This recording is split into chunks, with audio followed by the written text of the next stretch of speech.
আড়িয়াদহে জমি দখল করে পার্ক তৈরির অভিযোগ। বিশেষভাবে সক্ষমের জমি দখলের অভিযোগ কামারহাটি পুরসভার কাউন্সিলর মায়া দাস আর তার অনুগামীদের বিরুদ্ধে।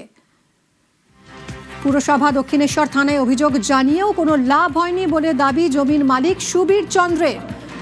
কথা বলবো সুবীর আমাদের প্রতিনিধির সঙ্গে। সুবীর, জমির মালিক তিনি দাবি করছেন যে এর আগেও তিনি অভিযোগ জানিয়েছেন, কোনো লাভ হয়নি, এবার সুবিচার পাবেন, কতটা আশাবাদী? একদমই ভেঙে পড়েছে এই চন্দ্র পরিবার, অর্থাৎ সুবীর চন্দ্র বিশেষভাবে সক্ষম ব্যক্তি তার পরিবার। তাদের যে জমি 1 কাঠা 1 বর্গফুট জমি, সেই জমি জবরদখল করে নেওয়ার অভিযোগ 9 নম্বর ওয়ার্ড কামারহাটি পৌরসভার তৃণমূল কাউন্সিলর মায়া দাস এবং তার অনুগামীদের বিরুদ্ধে। এবং শুধু তাই নয়, জমি জবরদখল করে সেই জমির মধ্যে ফলক লাগিয়ে পার্ক তৈরি করে ফেলেছিলেন কাউন্সিলর। সঙ্গে থাকো সুবীর, ফিরছি। আড়িয়াদহে জমি দখল করে পার্ক তৈরির অভিযোগ। বিশেষভাবে সক্ষম এক ব্যক্তি তার জমি দখল করে নিয়ে রাতারাতি কামারহাটি পুরসভার কাউন্সিলর মায়া দাস আর তার অনুগামীরা পার্ক বানিয়ে ফেলে। অভিযোগ জানিয়েছিলেন জমির মালিক, পুরসভায় অভিযোগ জানিয়েছেন, দক্ষিণেশ্বর থানায় অভিযোগ জানিয়েছেন, কিন্তু কোনো লাভ হয়নি। পুরসভার তরফ থেকে কি বলা হলো জানবো। সুবীর রয়েছে সঙ্গে। সুবীর, পৌরসভার তরফ থেকে চেয়ারম্যান গোপাল শাহ জানিয়েছেন যে হ্যাঁ, এই যে জমি সেটা হচ্ছে শ্যামলী চন্দ্র এবং সুবীর চন্দ্র নামেই কিন্তু এর দলিল রেজিস্ট্রি করা আছে, এটা তাদেরই জমি। কিন্তু সেই জায়গা থেকে কিন্তু কেন এই জমি জবরদখল করলো কাউন্সিলর, তার কিন্তু কোনো সদুত্তর দিতে পারেনি চেয়ারম্যান গোপাল শাহ। কিন্তু তোমাদের জানিয়ে রাখি, তিনি এটাও বলেছেন যে যদি তারা এই অভিযোগ করেছেন সেই অভিযোগের ভিত্তিতে পদক্ষেপ নেওয়া হবে। কেন সেই সময় পদক্ষেপ নেওয়া হলো না, এবং তৃণমূল সরকার যখন পরিবর্তন হওয়ার পর, পালাবদলের পর যখন বিজেপি সরকার ক্ষমতায় আসলো, তখনই কিন্তু ভয় ভীতি দূর করে এই যে পরিবার, চন্দ্র পরিবার, তারা কিন্তু সরব হয়েছেন এবং তারা কাউন্সিলরের দিকে যেমন অভিযোগের আঙুল তুলছেন, পাশাপাশি দক্ষিণেশ্বর থানা এবং কামারহাটি পৌরসভার দিকে অভিযোগ তুলছেন যে এদের কাছে বারংবার যাওয়া সত্ত্বেও কোন রকম ভাবে এই প্রশাসনিক তরফ থেকে সুবিচার পাননি তিনি, আর এবার পদক্ষেপের আশ্বাস দিয়েছেন পুরসভার চেয়ারম্যান।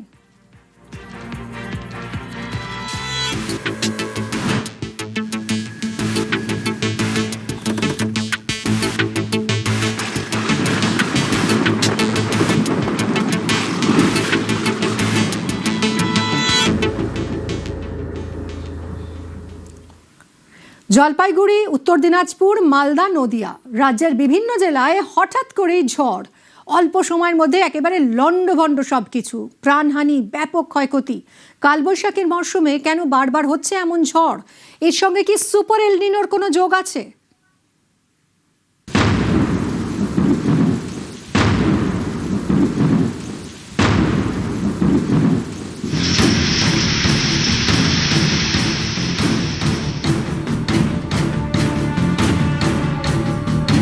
ছোট এলাকা, স্বল্প সময়ের ঝড়, লন্ডভন্ড সবকিছু।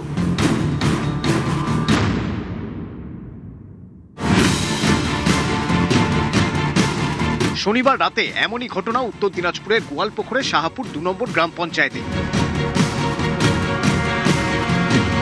এত ঝড়, একটা কুয়াশার মতন আসে একদম সব শেষ করে দিয়ে গেল। সব বাড়ি ঘর আমার সব ভেঙে কি করে দিয়ে গেল। এখন আমি থাকবো কোথায়, কি করবো কোথায়? মালদায় মিনিট 15 বিধ্বংসী ঘূর্ণিঝড়ে লন্ডভন্ড গ্রাম, ক্ষতিগ্রস্ত কয়েকশো বাড়িঘর, উপড়ে পড়েছে অসংখ্য গাছ, ভেঙে পড়েছে বিদ্যুৎ খুঁটি। রতুয়ার কাহালায় গাছ ভেঙে পড়ে মারা যান এক মহিলা, প্রচুর গবাদি পশুর মৃত্যু হয়েছে, জখম বেশ কয়েকজন গ্রামবাসী।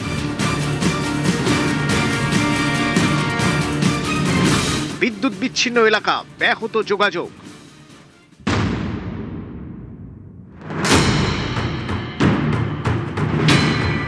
তিন থেকে 4 মিনিটের দমকা ঝড়ে লন্ডভন্ড মালবাজার, স্কুল সহ এলাকার বেশ কিছু ঘরবাড়ি ক্ষতিগ্রস্ত। পুষ্পিকা হিন্দি গার্লস স্কুলের লোহার স্ট্যান্ড সহ টিনের চালা রাস্তায় উড়ে এসে পড়ে, উপড়ে যায় শতাধিক বড় গাছ।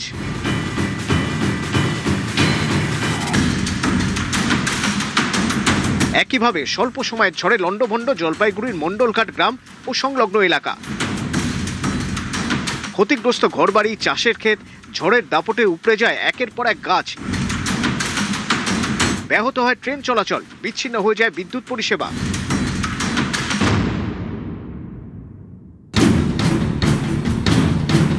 রাস্তার দুধারে শতাব্দী প্রাচীন এই গাছগুলো যেন বহরমপুরের অহংকার। সামান্য সময়ের ঝড়ে প্রায় 100 খানেক ছোট বড় গাছ উপড়ে পড়ে যায়।